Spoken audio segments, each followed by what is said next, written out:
জলপরি, তুই আমার হাত থেকে বাঁচতে পারবি না।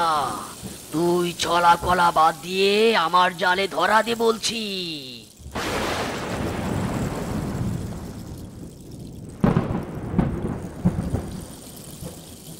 না না, কোনোভাবেই এই তান্ত্রিকের জালে আটকে পড়া যাবে না। আমাকে যে করেই হোক বাঁচতে হবে। আহ! আজ বৃষ্টি পড়ছে, নিশ্চয়ই আজ ছোট মাছ বেশি পাবো। যাই, এবার ওই দিকটায় জাল ফেলি।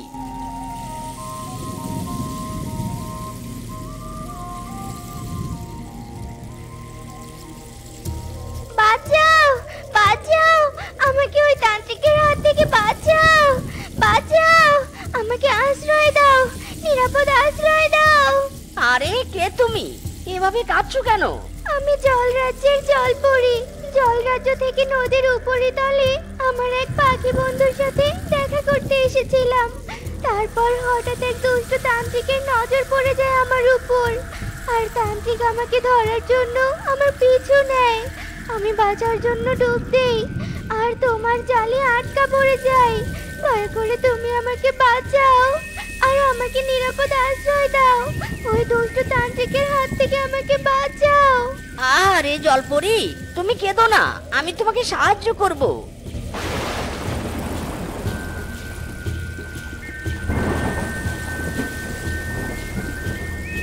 কি গো, তোমার জালে এত বড় মাছ? তুমি আজ এত বড় মাছ ধরেছ? বউ, এটা মাছ নয় গো, এটা জলপরি। কি কি বলছো? জলপরি? কিন্তু তুমি জলপরি দেখা কোথায় পেলে গো? তবে শোনো,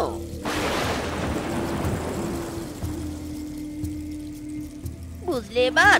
জলপরির এখন নিরাপদ আশ্রয় প্রয়োজন, তাই তাকে আমার সাথে এনেছি। যাকে ভালোই করেছো। তবে চলো আমরা জলপরি থাকার ব্যবস্থা করি। জলপরি তো শুকনোতে থাকতে পারবে না।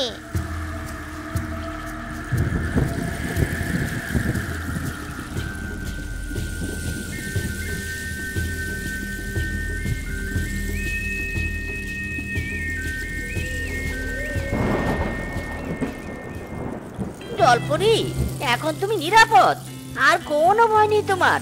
এখানে তোমার দেখা কেউ পাবে না। তোমাদের যে কি বলে ধন্যবাদ দিব। তোমরা আমার বড্ড উপকার করলে গো। ধন্যবাদ দিতে হবে না গো, তুমি বরং বিশ্রাম নাও। আমি তোমার জন্য খাবার বানাচ্ছি। বউ, এই বড় মাছটা রান্না করো, আর আমি ছোট মাছগুলো বাজারে বিক্রি করে আসি, কেমন?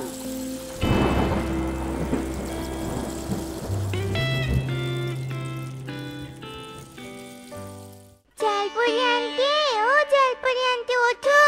এই দেখো মা তোমার জন্য খাবার বানিয়েছে। ওঠো, খাবে না তুমি? হ্যাঁ নিশ্চয়ই খাবো। আহ, খাবারের কি সুন্দর গন্ধ বেরোচ্ছে। তবে তুমি আর আমি একসাথে বসে খাবার খাবো। কি খাবে? হ্যাঁ খাবো তো। তারপর আমার সাথে কিন্তু বল খেলতে হবে। জানো, আমার একটা সুন্দর বল আছে। পাগলি মেয়ে একটা, শুধু খেলা আর খেলা। না জলপরি, এবার খাওয়া শুরু করো তো।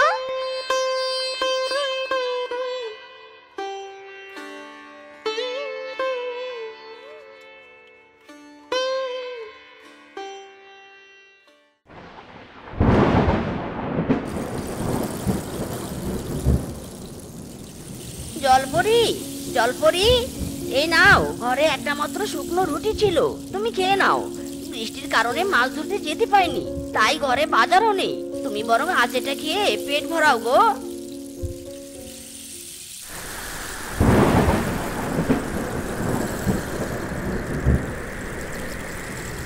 কি গো, এখন ঝড় শুরু হলো বলো তো?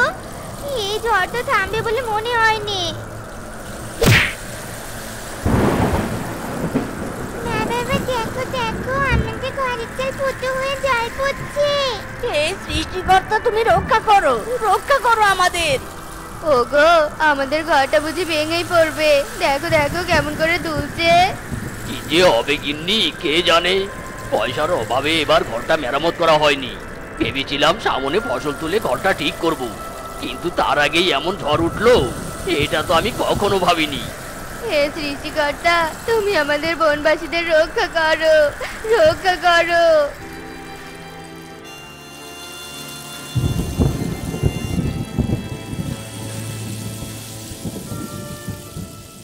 জলপরি, জলপরি, তুমি আমাকে ক্ষমা করে দিও জলপরি। তোমাকে আশ্রয় দেওয়ার জন্য আমার বাড়িতে এনেছিলাম, কিন্তু এখন দেখো বন্যায় আমার বাড়িঘর সব ভেসে গেছে। আমি নিজেই আশ্রয়হীন হয়ে পড়লাম, এমনকি পুকুরটাও ডুবে গেছে। তুমি আমাকে ক্ষমা করে দিও। আহা, তুমি কাঁদছো কেন? কেঁদো না। তোমার তো এখন বিপদ, আর বিপদ তো কখনো বলে আসে না। তুমি আমার বিপদের দিনে আমাকে সাহায্য করেছিলে, আজ তোমাকে আমি সাহায্য করব। একদম কেঁদো না। যাও, তোমরা এই নৌকা বাড়িতে আশ্রয় নাও। বন্যায় তোমাদের আর কষ্ট হবে না গো। জলপরি, তোমাকে অনেক ধন্যবাদ। ধন্যবাদ দিতে হবে না। তোমাদের পুরো বনে নিশ্চয়ই বন্যার জল বিস্তার করেছে। নিশ্চয়ই অন্যান্য পশুরাও বিপদের মধ্যে আছে, ওদেরকেও সাহায্য করতে হবে। তোমরা সাবধানে থেকো, আমি ওদেরকে সাহায্য করতে গেলাম, কেমন?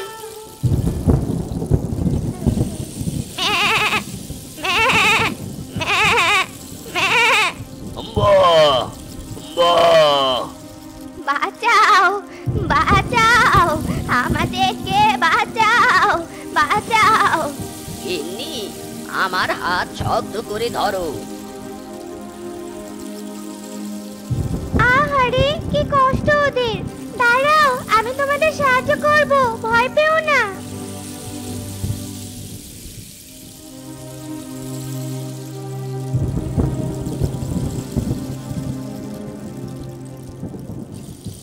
ওগো, আমি যে আর পারছি নে, আমার যে ভীষণ কষ্ট হচ্ছে। আমাকে বাঁচাও। কে আছো? আমাকে একটু সাহায্য করো। আমার গর্ভবতী স্ত্রীকে হাসপাতালে নিয়ে যেতে সাহায্য করো। কে আছো? সাহায্য করো।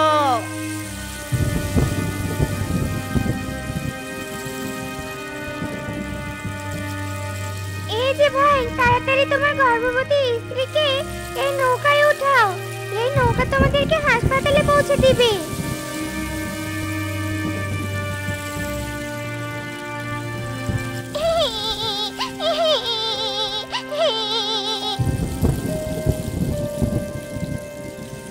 আহারে, বন্যার জলে ছানাগুলো কেমন হাবুডুবু করে ভাসছে।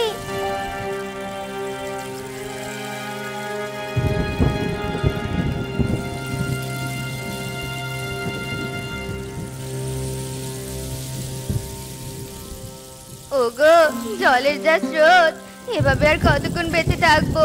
আমি যে আর পাচ্ছি নে গো, আর পাচ্ছি নে। গিন্নি, আর একটু কষ্ট করো। দড়িটা ছেড়ো না, ছেড়ো না দড়িটা। দড়িটা ছাড়লেই বন্যার জলে ভেসে যাবে তুমি।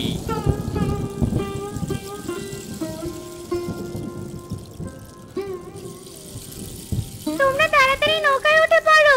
তাড়াতাড়ি ওঠো, তাড়াতাড়ি ওঠো।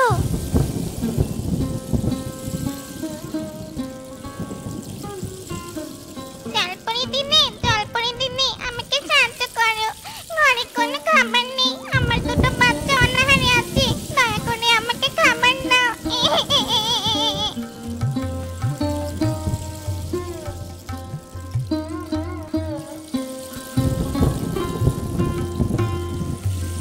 যাক বাবা, অবশেষে বনবাসীদেরকে বন্যার জল থেকে মুক্ত করে আশ্রয় দিতে পারলাম। আমার খুব আনন্দ হচ্ছে, এবার আর কারো কষ্ট হবে না। সত্যি জলপরি, আমরা তোমার এই ঋণ কোনোদিনও ভুলতে পারবো না। আমি শুধু তোমাকে সাহায্য করেছিলাম, আর তুমি তার বিনিময়ে আমাদের পুরো বনের পশুদের সাহায্য করলে। হ্যাঁ জলপরি, তুমি সত্যি অনেক ভালো। তুমি এই দুর্দিনে আমাদের পাশে না থাকলে আমরা সব পশুরা বন্যার জলে ডুবে মরেই যেতাম। তোমার প্রতি আমরা কৃতজ্ঞ থাকবো। এভাবে বলে আমাকে ছোট করো না। বিপদে পড়লে একে অপরকে সাহায্য করা তো আমাদের সবার কর্তব্য। এটাই তো পৃথিবীর নিয়ম। জলপরি আন্টি, তুমি তো জাদু দিয়ে বন্যার হাত থেকে আমাদের সবাইকে রক্ষা করলে। এখন আমাকে জাদু দিয়ে কিছু খেলনা এনে দাও না গো। বন্যার জলে আমার সব খেলনা ভেসে গেছে। তুমি খেলনা নেবে? আচ্ছা ঠিক আছে, দাঁড়াও।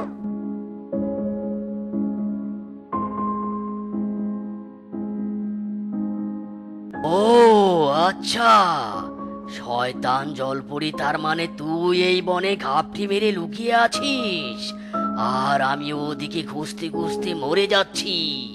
এবার তোর আর রক্ষে নেই। না শয়তান তান্ত্রিক, আমি কিছুতেই তোর হাতে ধরা দেব না, দেব না ধরা। তোর দেখা যখন পেয়েছি, এবার তোকে বন্দি করে সাথে নিয়ে তবেই ফিরবো।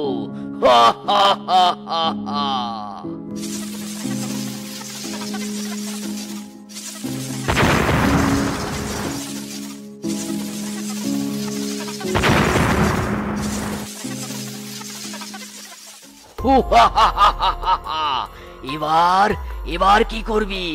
এবার তোকে কে বাঁচাবে? আমরা আমরা বাঁচাবো। কে কে এখানে? কার এত বড় স্পর্ধা আমার মুখের উপর জবাব দেয়? পিছনে তাকিয়ে দেখ, তোর জম হাজির। ওরে বাবা, হে তো দেখি আগুন বাহিনী। কিরে, ভয় পাচ্ছিস নাকি? এই এই এই একদম কেউ এগুবি না বললাম, একদম না। আজ তোর রক্ষে নেই ভণ্ডতান্ত্রিক, আজ আমরা তোকে আগুনে পুড়িয়ে মারবো। এই সবাই ধরো ওই বেটাকে। ওরে বাবা রে, জ্বলে গেল, পুড়ে গেল। শয়তান জলপরি, আজ তুই বেঁচে গেলি, কিন্তু মনে রাখিস আমি আবার ফিরে আসবো, আবার।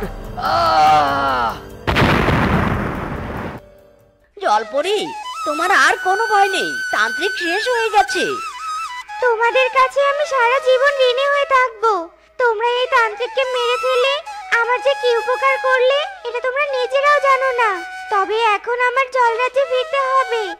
আর হ্যাঁ শোনো, যদি কখনো তোমাদের বিপদ হয় অবশ্যই আমাকে স্মরণ করবে, আমি চলে আসবো। নিশ্চয়ই স্মরণ করবো জলপরি, আর তোমার যে কোনো বিপদেও আমাদেরকে স্মরণ করো, কেমন? আমরা আমাদের সবটুকু দিয়ে তোমাকে সাহায্য করব।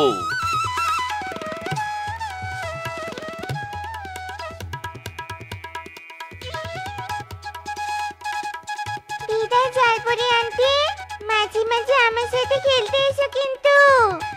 নিশ্চয়ই আসবো টুম্পা সোনা। বিদায়, সবাই ভালো থেকো।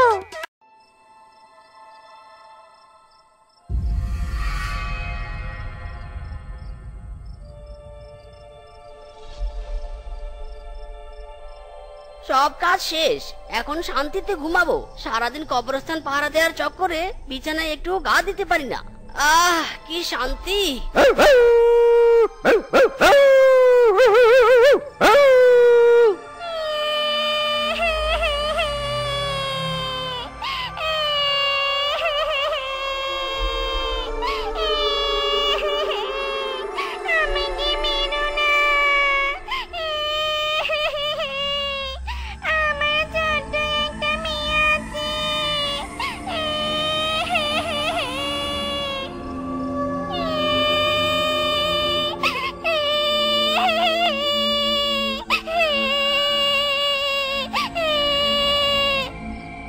মনে হচ্ছে কেউ কাঁদছে, কিন্তু এত রাতে কবরস্থানে কে কাঁদবে? কেউ কি কোনো লাশ দাফন দিতে এসেছে নাকি? হতে হতে পারে, সকাল হতে অনেক দেরি। আমি বরং আরেকটু ঘুমাই।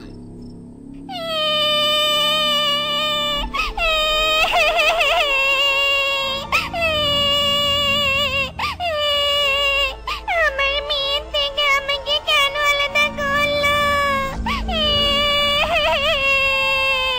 শুধু কান্নার আওয়াজ শুনতে পাচ্ছি, আর কারো আওয়াজ শুনতে পাচ্ছি না কেন?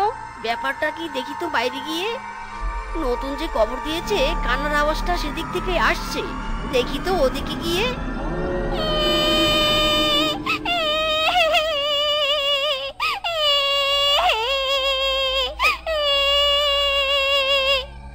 এত রাতে কে কাঁদে?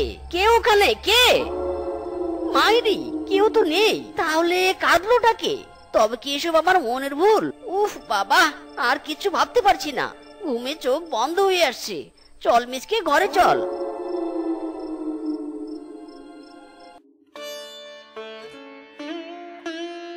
কাকা বাবু, আমাকে 1 কাপ চা আর 2টো সিঙ্গারা দাও তো। দিচ্ছি বাবা, বসো তুমি। আরে ভাগ্নে যে, তা ভাগ্নে দিনকাল কেমন যাচ্ছে তোর? এই তো মামা, তোমাদের আশীর্বাদে বেশ ভালোই কাটছে। তা বাবা মেজকে বিয়েটা কবে করবে? বেশ তো দেরি হলো, এবার বিয়েটা সেরে ফেলো বাবা। কাকা বাবু কি যে বলেন, এখনো ভালো একটা কাজ পাইনি। ভালো কাজ পেলে আর দেরি করব না। বেশ ভালো বুদ্ধি। তা ভাগ্নে কবরস্থানে তো থাকিস, কোনো অস্বাভাবিক কিছু চোখে পড়ে তোর? আসলে মামা এখনো তেমন কিছু চোখে পড়েনি। তবে মামা কাল রাতে কারো কান্নার আওয়াজ শুনতে পেয়েছিলাম। পরে পুরো কবরস্থান খুঁজেও কাউকে পাইনি। ঘাবড়াস না বাবা, ওসব কিছুই না। কাজটা ভালো করে কর, একদিন তুই অনেক দূর যাবি। এইভাবে আশীর্বাদ করো মামা।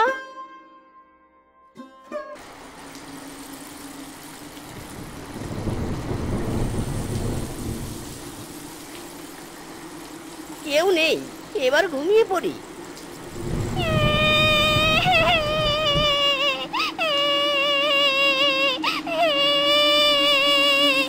আমার মেয়ের থেকে কেন আমাকে আলাদা করলে? আমার মেয়েটা বৃষ্টিকে ভয় পায়। সোনা মামা, তুই কেমন আছিস মা? আমার কাছে চলে আয়। এই বৃষ্টির রাতে আবারও কেউ কাঁদছে। দূর বাবা, কেউ তো নেই। বেকার আমার ঘুমটা নষ্ট হলো। দূর দূর। রক্ত রক্ত। মা, মা কোথায় তুমি? আমার হাত কেটে গেছে। হারামজাদি, এখনো সবজি কাটা হয়নি? সবজি কাটছিলি নাকি বসে বসে ঘুমাচ্ছিলি রে? হ্যাঁ, তাড়াতাড়ি কাজ কর। আমি যদি ঠিক টাইমে খাবার না পেয়েছি তাহলে বুঝবি আমি কি জিনিস। কাকিমা, আমি হাত কেটে গেছে। আমি আজ কাজ করতে পারবো না। তুমি একটু করো না কাজটা। আমার যে খুব কষ্ট হচ্ছে। কি? তোর এত বড় সাহস আমাকে কাজে হুকুম করিস? হাত কাটার বাহানা করছিস তাই নি? দাঁড়া, দেখাচ্ছি তোকে মজা। কাকিমা, লাগছে। ছাড়ো ছাড়ো, চলে গেল রে। মা, কোথায় তুমি? আমাকে বাঁচাও। ছাড়ো কাকিমা, ছাড়ো। আরে বলবি, আমাকে কাজের কথা বলবি? বল। কেন বলবো না কাকিমা, এখন থেকে আমি সব কাজ করবো। বাবা, তুমি আমাকে ছেড়ে কেন চলে গেলে? আমাকে নিয়ে যাও তোমাদের কাছে। আমি তোমাদের ছাড়া যে ভালো নেই। কাকিমা, কাকিমা আমাকে মারে, আমাকে বকে। শোনো স্বামী, আমি ওই টুম্পাকে এ বাড়িতে রাখবো নে। ওই মুখপুরীকে বাড়ি থেকে বের করে দিব। এসব কি বলছো রূপা? টুম্পা ছোট মেয়ে, ওকে বাড়ি থেকে বের করে দিলে ও থাকবে কোথায়? আর তাছাড়া ওর বাবা মা মারা যাওয়ার পর এই বাড়ি আর সব জমি তো ওরই, ওকে তাড়িয়ে দেওয়া যাবে না। তুমি যা ভালো বুঝো করো, আমি আমার মতামত জানালুম। এইসব জমা জমির মালিক হওয়ার জন্যই তো আমি ওই শেফাকে মেরেছি। এবার ওই মৃত শেফার মেয়েকে রাস্তা থেকে সরিয়ে ফেলবো, আর সবকিছুর মালিক হবো আমি। আজ থেকে তোর কোনো অস্তিত্ব থাকবে না আমার বাড়িতে।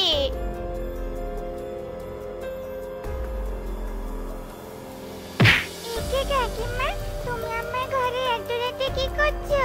আর চারিদিকে তো অন্ধকার কেন? আলো জ্বালাও। এটা ঘর না হারামজাদি, এটা বাহির। আরে বাহিরে আজ থেকে তোর ঠিকানা। ওই বাড়িতে ফিরে যাওয়ার চেষ্টা করবি নে, এই বলে দিলুম। না কাকিমা না, আমার সাথে এমনটা করো না। আমি অন্ধকারে ভয় পাই, আমাকে তোমার সাথে নিয়ে চলো। আমাকে নিয়ে চলো কাকিমা। মা গো মা, আমার যে ভয় লাগছে, আমাকে তোমার কাছে নিয়ে যাও না মা। মা, শোনা মেয়ে, এত রাতে তুমি এখানে কেন? তোমার মা বাবা কোথায়? আমি মা বাবা নেই। তাহলে তুমি এখানে এলে কি করে? এখানে আমি কাকি মামিকে রেখে গেছে। মানে কি বলছো এসব তুমি? আমি তো কিছুই বুঝতে পারছি না। সোনা, আমাকে খুলে বলো তো। কাঁদিস না মা, কে বলেছে তোর কেউ নেই? আমি আছি তো। আজ থেকে তুই আমার কাছে থাকবি। চল আমার সাথে মা, চল। অনেক রাত হয়েছে, চল মা, এখন ঘুমাবো। আমার সোনা চলে এসেছে। এবার আমি ওকে মন ভরে আদর করব। সোনা, আমি আসছি তোর কাছে। মা তোকে ছেড়ে আর কোথাও যাবে না রে।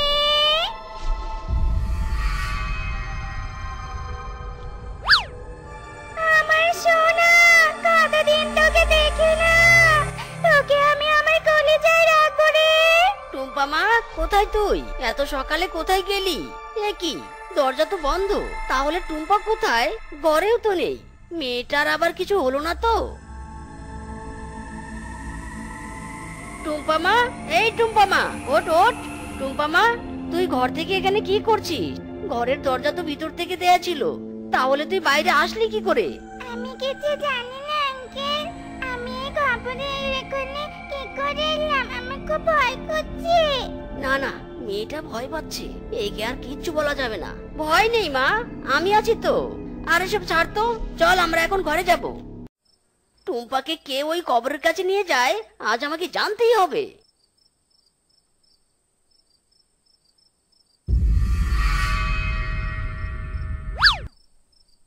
কে কে তুমি? আমার টুম্পা সোনাকে কোথায় নিয়ে যাচ্ছ? আমার প্রশ্নের উত্তর দিয়ে যাও। কে তুমি? টুম্পার সাথে তোমার কি সম্পর্ক? হ্যাঁ, ওরে মারে, ওরে বাবারে, কে কে কে তুমি? তোমার চেহারা এত ভয়ঙ্কর কেন? ওরে বাবারে। আমি টুম্পার মা। রোজ সকালে তুমি টুম্পাকে যে কবরের উপরে পাও, ওটাই আমার কবর। তার মানে তুমি মৃত? কবর থেকে তুমি রোজ উঠে আসো? তার মানে তো তুমি মরে গেছো। আমি নিজ ইচ্ছায় মরিনি। আমাকে মেরে ফেলা হয়েছে। মেরে ফেলা হয়েছে মানে? কে মেরেছে তোমাকে? তাহলে শোনো, টুম্পার বাবার কাকা পিচকে দুই ভাই, তারা একই বাড়িতে বাস করত। টুম্পার জন্মের আগে টুম্পার বাবা মারা যায়। তারপর টুম্পা জন্মগ্রহণ করে। আমি ওকে অনেক কষ্টে একা বড় করতে থাকি।